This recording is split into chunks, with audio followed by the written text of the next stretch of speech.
Hello friends, welcome to the new episode of my channel. আমি মৈনাক আর আপনারা দেখছেন Mainak explained YouTube channel. তো আজকে এই ভিডিওতে আমি করব সুপারস্টার দেব অভিনীত ছবি এবং অভিজিৎ সেন পরিচালিত এবং অতনু রায়চৌধুরী প্রযোজিত সিনেমা প্রধান সিনেমা, যে সিনেমাটা রিলিজ করেছিল ক্রিসমাসে। কিন্তু আমি আজকে রিভিউটা দিচ্ছি কারণ আমি সেই সময় আনফর্চুনেটলি কিছু কারণের জন্য আমি সিনেমাটা কিন্তু হলে দেখে উঠতে পারিনি।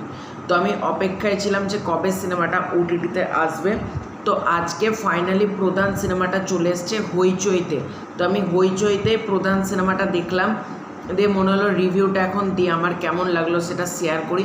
তোমাদের যারা ভাবছো যে এই প্রধান সিনেমাটা তো প্রচুর পুরনো সিনেমা, মানে ডিসেম্বরের সিনেমা, এখন রিভিউ দেখে কী হবে, তাদের জন্য একটাই অনুরোধ, রিভিউটাতে আমি তার জন্য সরি চেয়ে নিচ্ছি, কারণ আমি সেই সময় দেখতে পাইনি। কিন্তু আজকে মনে হলো আমার এই ব্যাপারটাকে নিয়ে কথা বলা দরকার, না হলে হয়তো অনেক কিছুই মিস হয়ে যেত, হয়তো মানে ভিডিওটা না করলে একটা মনের মধ্যে কীরকম হতো আর কি।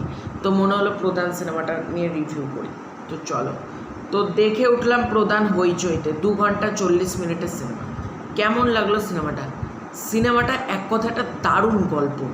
সিনেমাটার পজিটিভ পয়েন্টে আসছি, সিনেমার বেশিরভাগ কিছুই পজিটিভ। সিনেমাতে প্রত্যেকের অভিনয়, এখানে পরাণ বন্দ্যোপাধ্যায়ের অভিনয় বলতে হবে, এখানে আদার্স যারা কাজ, জন ভট্টাচার্যর অভিনয় বলতে হবে, দেবদার অভিনয়, সৌমিত্রিষার অভিনয়, সর্বোপরি দেবদা, সোহম চক্রবর্তীর অভিনয়, এখানে সুজয় নীলের একটা মানে চরিত্র রয়েছে তার অভিনয়, অনির্বাণ চক্রবর্তীর অভিনয়, তারপর বিশ্বনাথ বসুর অভিনয়, ওদিকে খরাজ মুখার্জির অভিনয়, কাঞ্চন মল্লিকের অভিনয়, আর একটা অম্বরীশ ভট্টাচার্যের অভিনয়, যারা যারা কাস্টিং আছে প্রত্যেকের অভিনয় দারুণ। সর্বোপরি যার অভিনয় প্রশংসা না করলেই হবে না, মানে প্রত্যেকের অভিনয়ের প্রশংসা করে সুপারস্টার দেবদা। ফাটিয়ে অভিনয় করেছে লোকটা, মানে সিরিয়াসলি সেই মানুষটা না থাকলে প্রধান সিনেমাটার মানে অর্ধেক মজায় থাকতো না। যেভাবে তিনি সিনেমাটাকে হ্যান্ডেল করেছেন সুপারস্টার দেব, মানে দারুণ। আর সিনেমাতে প্রত্যেক চরিত্র, মানে যারা যারা রয়েছেন প্রত্যেক চরিত্রকে খুব ভালোভাবে লেখা রয়েছে। এখানে এমন না যে এই চরিত্রটা আর একটু জানা যেত, বা প্রত্যেক চরিত্র প্রপারলি সিনেমাতে আছে এমন না। প্রচুরক্ষণ ধরে একটা চরিত্রকে নিয়েই হচ্ছে, বাস যেটুকু চরিত্র, যেখানে অনির্বাণ চক্রবর্তী, জটিলেশ্বর মুখার্জি তার ক্যারেক্টার, প্রত্যেক চরিত্রকে কিন্তু প্রপারলি সিনেমার মধ্যে এস্টাবলিশড করা হচ্ছে, যেটা সিনেমার পজিটিভ পয়েন্ট। সিনেমার পজিটিভ পয়েন্ট হলো সিনেমার স্টোরি। এখানে বর্তমান সময়কে যেভাবে তুলে ধরা হয়েছে, চাকরি দুর্নীতি থেকে শুরু করে ইলেকশন স্ক্যাম, ব্যালট বাক্স উদাও থেকে মাথা খারাপ করে দেওয়া, মানে বর্তমান সময়কে জাস্ট তুলে নিয়ে এসছে সিনেমার পর্দায়। এখানে পুরো সিনেমাটা দেখলে মনে হবে আমরা বাস্তব চিত্র দেখছি, আমাদের চোখের সামনে যে ঘটনা ঘটে না, সেই ঘটনাটা আমরা বড় পর্দায় দেখছি। মানে এত সুন্দর। এখানে দেবদা মিড ডে মিলের একটা সিন আছে, যেখানে দেবদা যায় এবং মিড ডে মিলের রান্না চলছে, এবং যেখানে খোলা মাঠেই মানে রান্নাটা চলছে, এবং খোলা মাঠের মধ্যেই মানে রান্না চলছে। তার উপর দেবদা যখন হাতে চালটা নিচ্ছে, দেখছে চালের মধ্যে পোকা কাঁকড়ে ভর্তি। তার উপর একটা সিন আছে যেখানে অনির্বাণ চক্রবর্তী মানে জটিলেশ্বর মুখার্জি যে একটা সে তার অ্যানিভার্সারিতে দেবদা যায়, এবং সেখানে সোহম থাকে, সুজয় নীল থাকে, এবং প্রত্যেককে খাবার দেয়। এবং সেখানে বলে, অনির্বাণ চক্রবর্তী বলে যে প্রত্যেককে মিষ্টি দেওয়া হোক, এবং মিষ্টির নামে মানে ভেতরে বক্সে টাকা, প্রত্যেকে কিন্তু ঘুষ নেয়। এবং যখন দেবদার হাতে মানে টাকাটা দেয়, সেই ডায়লগসগুলো ফুল অন গুসবাম্পস। যখন হাতে মানে টাকাটা দেয়, তখন দেবদা বলেন, 2জন মানুষকে দিয়ে পুরো ডিপার্টমেন্টকে বিচার করছেন কেন, এই হাত ঘুষ খায় না, তাই সহজে ছাড়ানোও যায় না। এই ডায়লগগুলো। আর একটা জায়গায় বলে যে 2জন ঘুষ নিচ্ছে, আর আপনাদের মতো নেতা, মানে আপনাদের মতো নেতা, মানে আপনাকে মানে ভালো নেতা বলে, আপনাদেরকে ভালো নেতা বলছি না, কিন্তু আপনাদের মতো নেতার কাছ থেকে যদি আমি ঘুষটা নিই, সেটা মানে তাহলে বর্তমান সমাজে মানুষ বেঁচে থাকবে কী করে, তাহলে সমাজটাই তো খারাপ হয়ে যাবে। এখানে অনির্বাণ চক্রবর্তী হলে কত টাকা লাগবে, তখন তার পরিপ্রেক্ষিতে যে উত্তরগুলো দেয় না, খুব সুন্দর লেগেছে কিন্তু। তারপর এখানে আগুন জ্বালিয়ে দেয় মানে বস্তিতে, সে বস্তির একজন বাচ্চাকে যেখানে উদ্ধার করে, তখন বলে যিনি এসপি ম্যাডাম যিনি ছিলেন, তখন তিনি বলছেন যে দেবদাকে যে তুমি কেন দায়িত্ব না সামলে তুমি কেন বাচ্চাটাকে হসপিটালে নিয়ে যেতে পারো? যখন দেবদা বাচ্চাটাকে নিয়ে যায় 80% ব্রান হয়ে যায় একটা বাচ্চাকে, তখন দেবদা বলে এখন আমি দায়িত্বে না, এখন মনে হয় মানবিকতায় আমি প্রধান হতে চাই।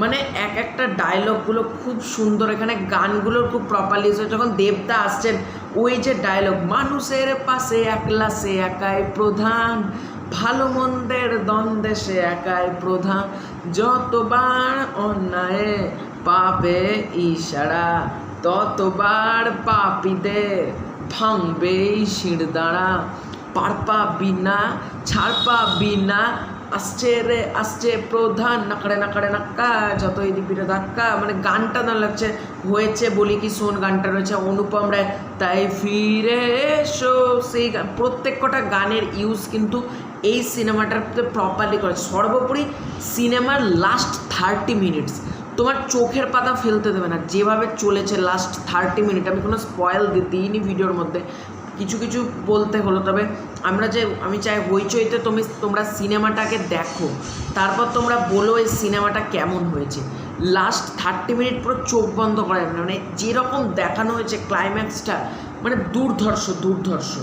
সিনেমার গল্প, স্ক্রিন প্লে, সিনেমার কালার গ্রেডিং, প্রত্যেকের অভিনয় সবই কিন্তু আমার ভালো লেগেছে। এই সিনেমাটার জন্য আমার কোনো নেগেটিভ পয়েন্ট নেই। আমি জোর করে সিনেমাতে কোনো নেগেটিভ পয়েন্ট তোমরা দেখো আমি বারও করি না, কারণ আমি কি চাই, সর্বোপরি একটা এন্টারটেনমেন্ট চাই। আমি এন্টারটেনমেন্ট পেয়েছি তো সিনেমাটা থেকে। এখানে কিন্তু দেবদার কমার্শিয়াল টাচ রয়েছে সিনেমাটার মধ্যে, ঠিক আছে? সুতরাং দেবদার প্রধান সিনেমাটাকে কিন্তু পুরোপুরি একটা সিরিয়াল মার্কা বলে দেওয়া যায় না, একটা সুন্দর ফ্যামিলি ড্রামা, তার পাশাপাশি কমার্শিয়াল টাচ রয়েছে, ঠিক আছে? আর তোমরা বলো সাঁচবাতি, টনিক, প্রজাপতি, প্রধান, আমি কিন্তু প্রধানকে অনেক এগিয়ে রাখবো, কারণ প্রধান এই বাকি সিনেমার মধ্যে আমার দেখা বেস্ট সিনেমা।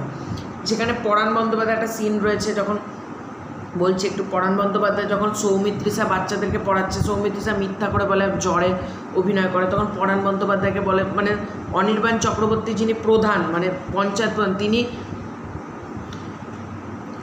পরাণ বন্দ্যোপাধ্যায়কে কিন্তু চাকরি দিতে দেয়, মাস্টারি থেকে বন্ধ করে দেয়। কিন্তু মাস্টার থেকে বন্ধ করে দেয়, তখন দেবদা বলে তুমি তাহলে বাড়িতে পড়ান, আপনি মাস্টার, বাচ্চা ছেলেদেরকে দেবদার দায়িত্ব নেয়, কিন্তু পরাণ বন্দ্যোপাধ্যায় বলে আমি পড়াবো না। তখন বলে যে তুমি আপনাকে পড়াতে না দিয়ে ঠিকই করেছে ওরা বন্ধ করেছে। তখন বাচ্চারা যখন ভুলভাল নামতা পড়ছে, তখন থেকে পরাণ বন্দ্যোপাধ্যায় যে রেগে মুখে যে চোখের ইমোশানে যে বাচ্চাগুলোকে সাতের ঘরের নামতা বলছে না, ওটা দারুণ। একটা জায়গায় অনির্বাণ চক্রবর্তীর মানে রান্নার ঠাকুর যিনি, তিনি খাবারে ফুড পয়জন মিশিয়ে দিয়েছিলেন, পয়জনের কারণে প্রচুর বাচ্চা হসপিটালে ভর্তি হয়। তখন পরাণ বন্দ্যোপাধ্যায়কে জেলে নিয়ে যাওয়ার সিন আছে একটা, সেটাও কিন্তু প্রচণ্ড ইমোশানস করে তুলবে।